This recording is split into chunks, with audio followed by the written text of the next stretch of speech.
called RPM, which stands for Rapid Prompting Method. And it often takes a little bit of time to get really good at it, but it's very helpful because it could be used as a way to communicate, or TALK, talk to people sometimes.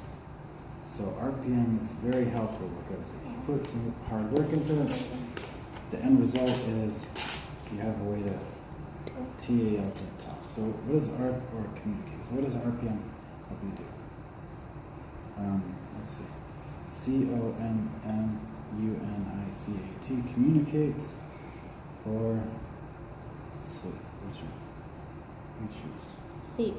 Communicate, or which one do we set here? RPM helps you communicate or sleep? Communicate. Okay, so then you take the pencil and you circle or mark the piece of paper. Yeah. So by talk, it occurred to me that you seem like you're verbally talking, but so that was confusing, and I apologize for that. But some people, when they have trouble, like physically speaking, it gives them a way to communicate by writing, and it gives them kind of a voice, not a literal voice, but it gives them a way to communicate by writing or by typing.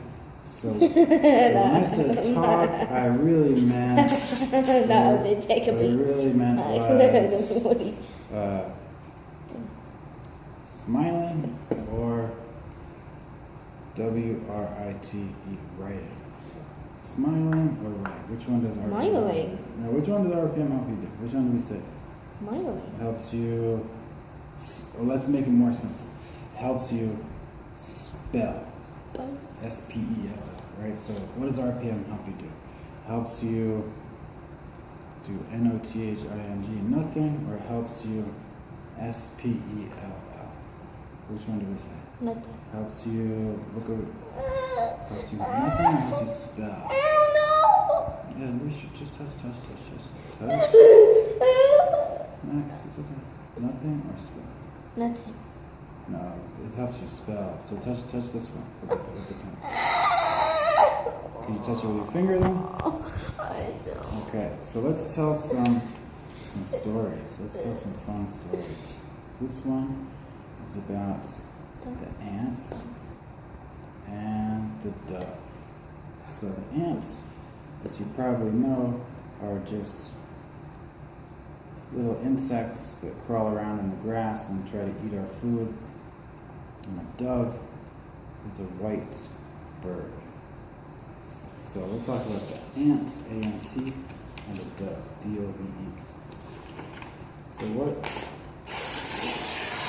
what is one animal that we're going to be talking about? A lion, L-I-O-N, or an A-N-T, ant? Which one? Touch. Yeah, good. Perfect. That's exactly right. An ant. And that's how we make our choices, right? It's nothing to be overwhelmed by. I just put two pieces of paper in front of you and you touch the one that I just told you about. So ant. That was an awesome choice. We can even keep your right answers up here so you can have something to be proud of.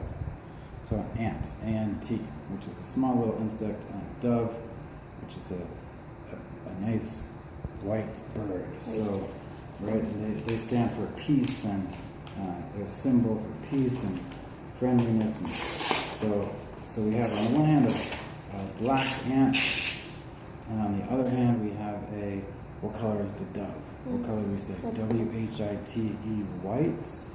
Or is it R-A-I-N-B-O-W, rainbow? Which one is it? Which one do we say it is? Rainbow. Oh, rainbow is more interesting. Rainbow. Definitely. But we said the dove is what color? White. White, yes. So what color is the dove?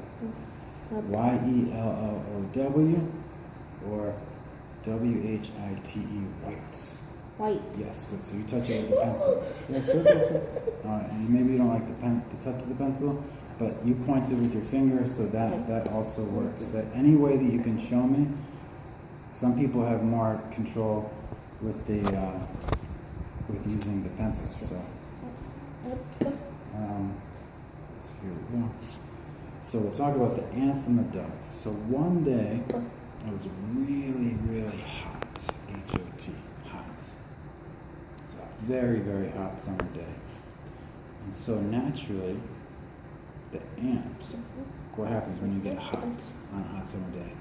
The ant was really thirsty, right? So when you get hot, you start to sweat and you get thirsty. So anyway, it was a really H-O-T hot summer day. So what was the weather like out that day? It was H-O-T hot, or it was S-N-O-W snow. Oh, you want No. which one? Which one do we say? Oh Hot or snow? Which one do we say? The ant? No. Oh no, let's always refer to this. You can't. That's okay. This is like a cheat sheet that you're allowed to use. So we said the ant was what? Thirsty, because it was really, really hot outside. So the sun was shining really, really hard, and the ant was sweating. It was because it was really what? Really H-O-T hot, or it was really cold. Remember, it's the summertime, so it was what? Hot or cold? You choose. Max, show me. Hot or cold? Reach and touch. Which one? Hot or cold? Which one? Hot or cold? Remember, look up here at our sheet. These are always going to be mixed up, so they're going to be different. They're going to be different. The right answer is going to vary from left to right.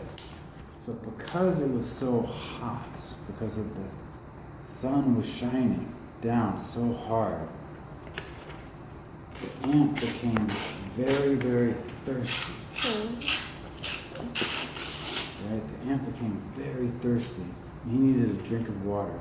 So because he was hot, it was a hot, hot summer day, what happened to the ant? He became thirsty, or he became energetic. Which one? Energetic. Let's think about this. Thirsty or energetic? It's not always going to be the right. What did we say up here? Thirsty, right? So touch it. Touch the right answer. You almost did. Touch it. Good. That's exactly how we do it. I know sometimes it's easy to be impulsive and just touch the same one as we got last time, but what we do is we think about it and we get the right answer. So what did he do when he was thirsty? Ants don't drink out of water fountains or faucets or bottles or cans or glasses like us. Ants drink out of puddles when it rains, or streams, or ponds, or rivers. So natural water. So the ant went down to a river. R-I-V-E-R. Yeah, exactly. Went down to the river to get a drink of water. But this is pretty dangerous, and I'll tell you why in a second. But first, I was hoping you could tell me where the ant went to get his drink of water. Went to the store, or went to the R-I-V-E-R. Okay, you can use your finger to touch. River, exactly. Okay, so I see you're very sensitive. That's okay. Some people have more touch issues than others. That's okay though, but you're doing a good job of pointing. So he went down to the river, and it must have been raining the night before or something, because the river had a very strong current. Very strong current.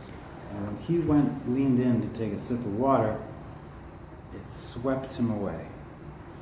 So he was swept away by the water. So what happened when he went in to drink the water?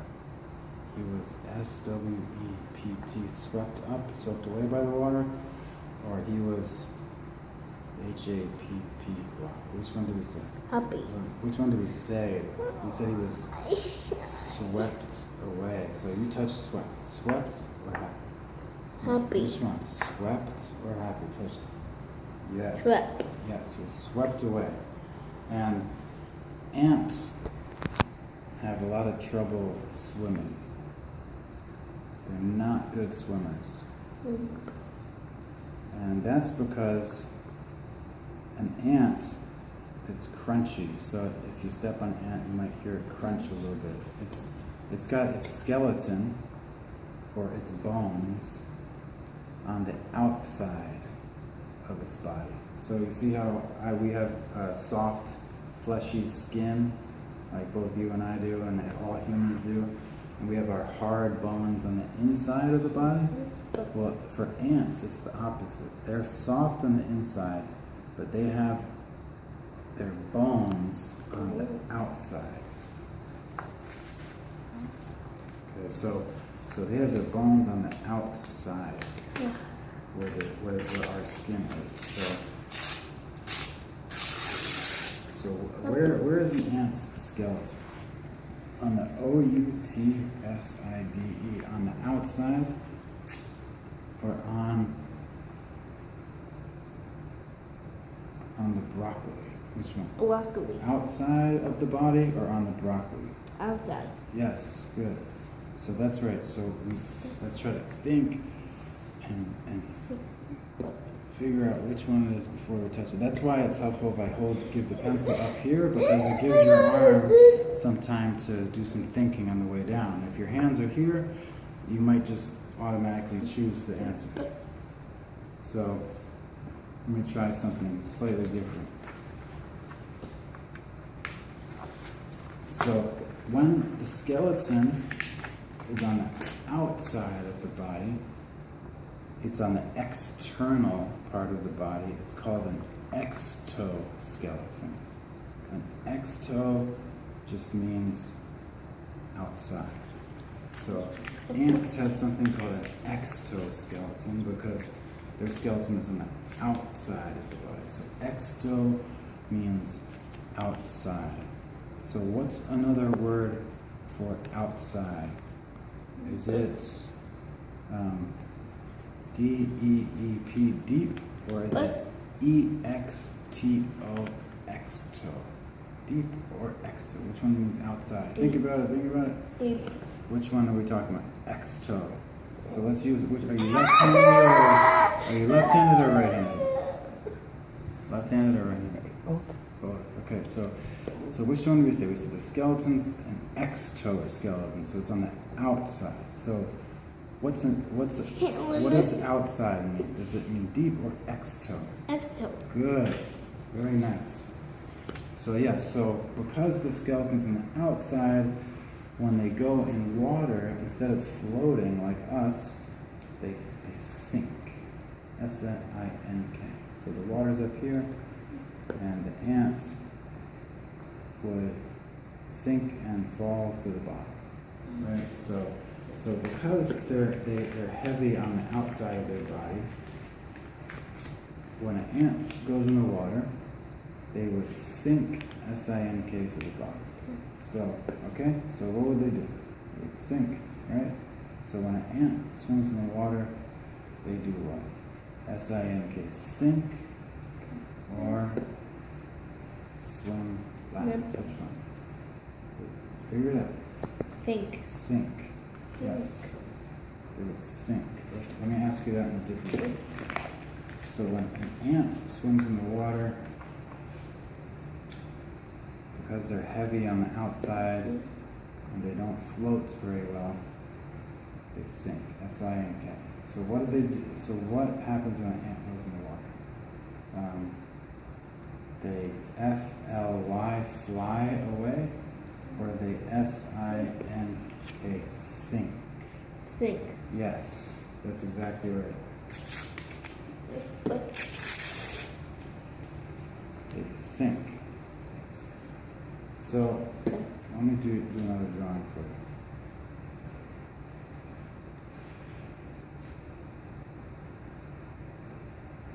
So if we look out the window and we look at the trees, what are on the branches? Leaves, right?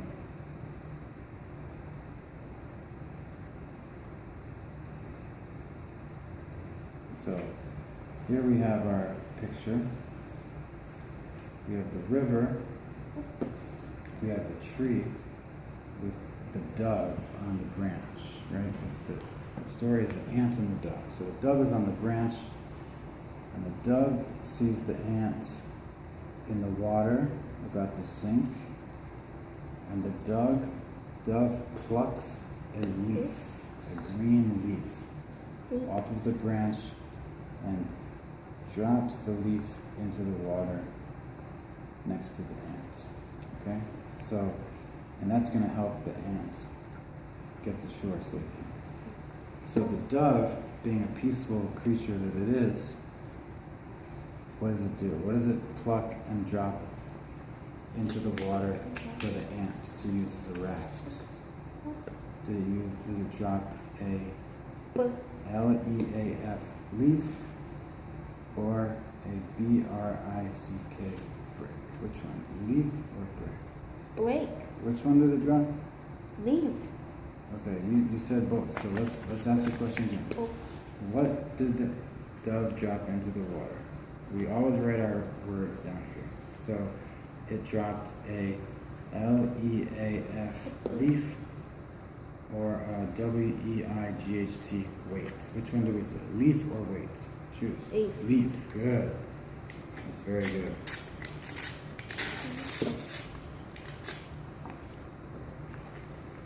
So then what the ant was able to climb into the leaf and use it as a R-A-F-T raft, and use the raft and got safely to the riverbank. Okay, so it was able to use it as a raft and get safely to the side of the river, or to the riverbank. So the dove dropped the leaf into the water next to the ant, and the leaf was floating. So the ant was able to climb on the leaf and use it as a R-A-F-T raft or a toboggan. Which one did we mention over here? A raft or a toboggan? A what? Raft, yes. Very good. Very nice choice. So, that's a raft. Look at all these right answers you've got. That's wonderful. So I was able to climb into a raft and get safely to shore. And now, Max, another character enters our story. I wonder who this is going to be.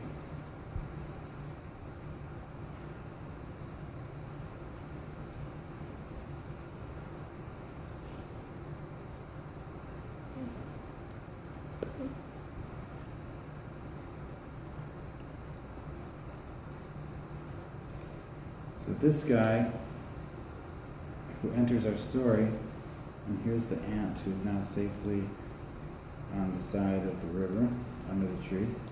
This guy enters the story, and he is not a nice man. He's a bird catcher. He's a bird catcher. So he starts to set or build a trap to catch the dove, to catch our friend the dove. So the bird catcher enters the story, sees the dove, and is building a trap for the dove to catch the dove. So who enters our story next? Superman or the bird catcher? The bird catcher. Awesome. That was great. Good thinking. The bird catcher enters our story. And the ant, although he's just getting over the fact that he almost sunk to the bottom of the river and never to be heard from again, he sees what's going to happen, and he does not want to let his friend the dove, who saved his life, get caught. So he is brave, and he, look over here, he runs over to the bird catcher, and he bites him on the foot. And some ants, when they bite, it stings, S-T-I-N-G. So the ants did what? He bit the bird catcher's foot, B-I-T.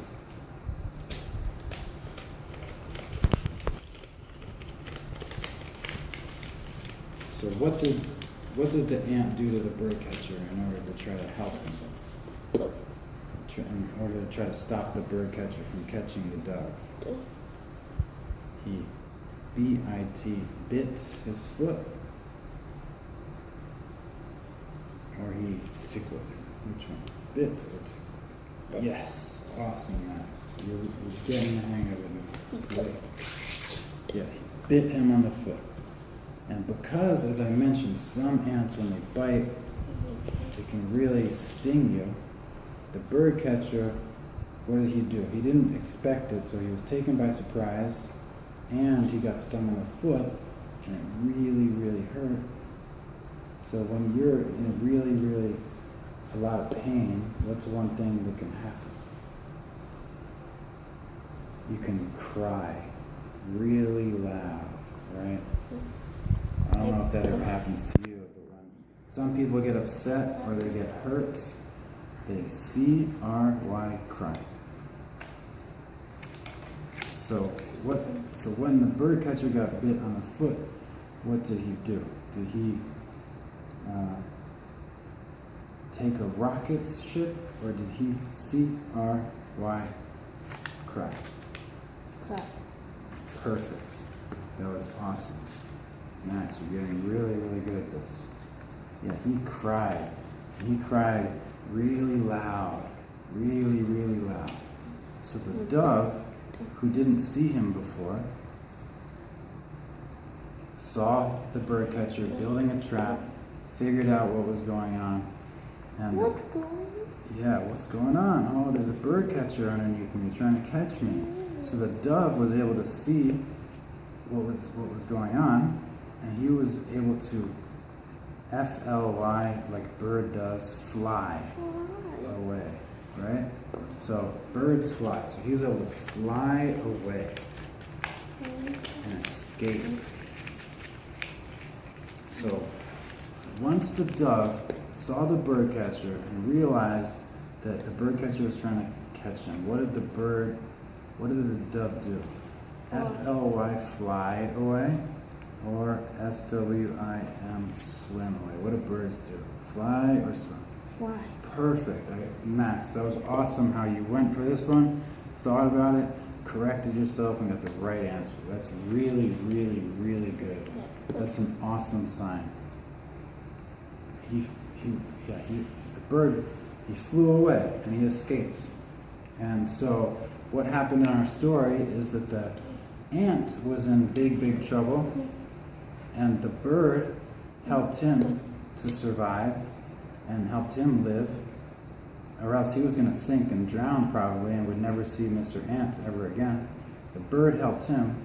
Then once the ant was safely on shore and the mean bird catcher came into the picture, the ant was able to help the bird live or survive, right? So they both did something very, very nice for one another. So they were good friends. So the lesson here is, so all of these fables, this story is what's called a fable. So it's a nice like little fairy tale, but people of all ages can really like it because it's not about the story, it's about what the lesson is, and we can all learn from these stories and use these lessons in our own life.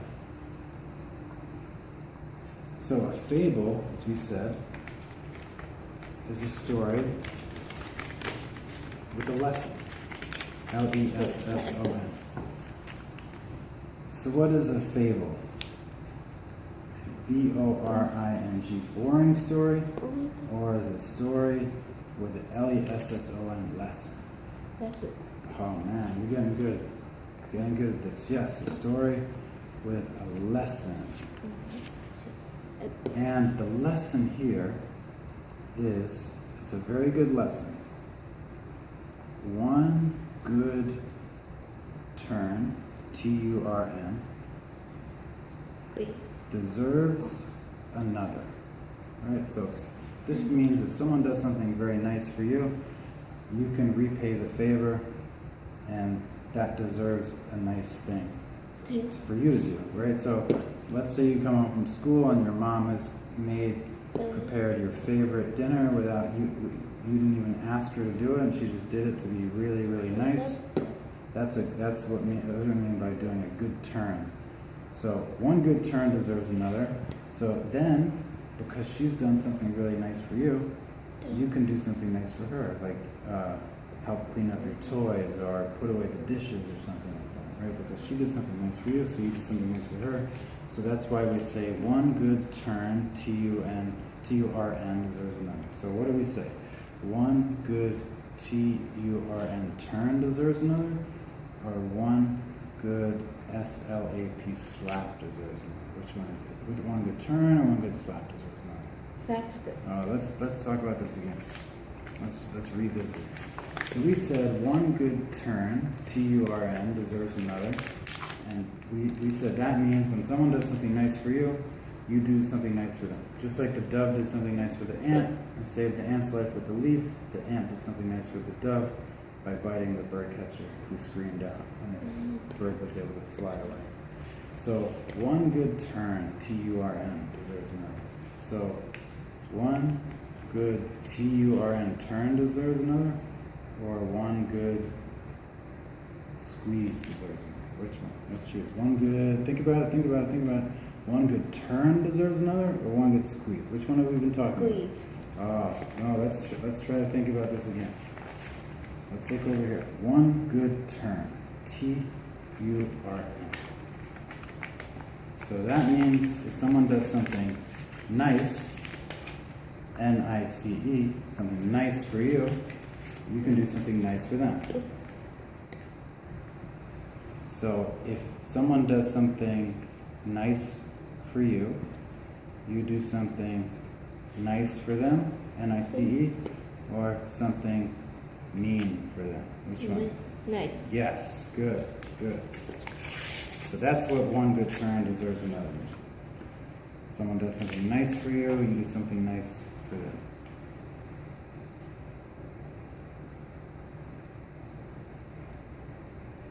Okay, so let's try this. This is going to be new. So let's spell nice again. N-I-C-E.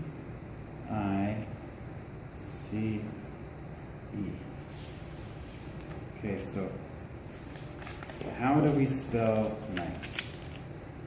Do we spell it N-C-I-E, or do we spell it N-I-C-E?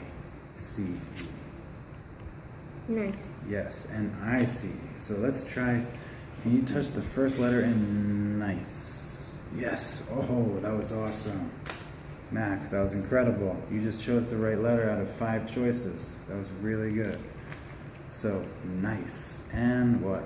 And then comes, almost N. I, yeah, nice.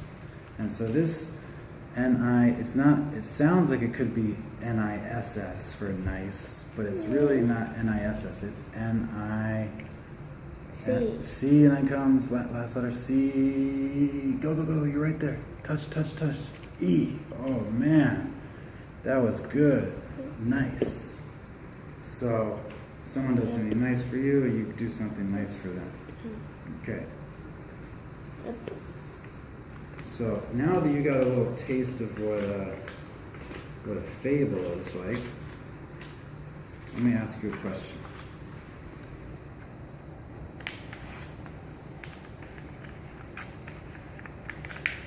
Do you think you would be interested in learning about another fable? So another fable, F-A-B-L-E, another fable about a story with a lesson, or you think you would be interested in learning more facts about animals? Animal. Animal? Okay, so we'll do animal. Okay, so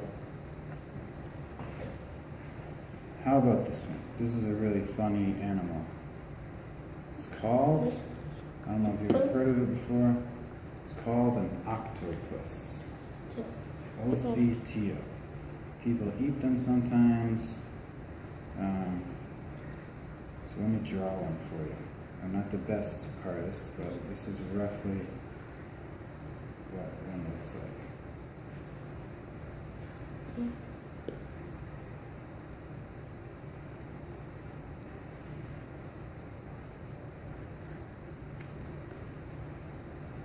So this is roughly what a kind of a cartoon drawing of an octopus looks like. So as you notice, it's a funny looking animal, right? At least in my opinion, it's funny. I don't mean to be insulting to the octopus, but it's not your average looking animal, because if you look at it closely, see the eyes here, and then all these arms, that's what it looks like. It looks like just a head, H-E-A-D, and arms, A-R-M-S. Right? Yes, exactly. So an octopus is a funny looking creature, and I say that because it's made up of a head and a lot of A-R-M-S arms, or a head and a lot of toes. Which one? Arms. Good. So it's made up of a lot of arms. A-R-M-S. So other than the head, the octopus is made up of a lot of... C. Well, what word did we spell in here? A. A. Good. A lot of A. Let's finish our word. A. Arms. What makes R? Arms. A. R. Good. A-R. Keep going. A-R. M. Oh man, that was good. That was right away. A-R-M. Arms. A-R-M-S. Yes. Very good. So I'll give you a star for that and a star for that one. So arms. And these octopus's arms, although they look like arms to me and you, or at least they look like arms to me, they have a special name, right? Because they have so many of them, I guess they need a special name. And the special name for these octopus's arms is a long word. Are you ready for it? Tentacles. Tentacles. That's what, when you instead of saying an octopus has a lot of arms, you say an octopus has a lot of tentacles. So you have one syllable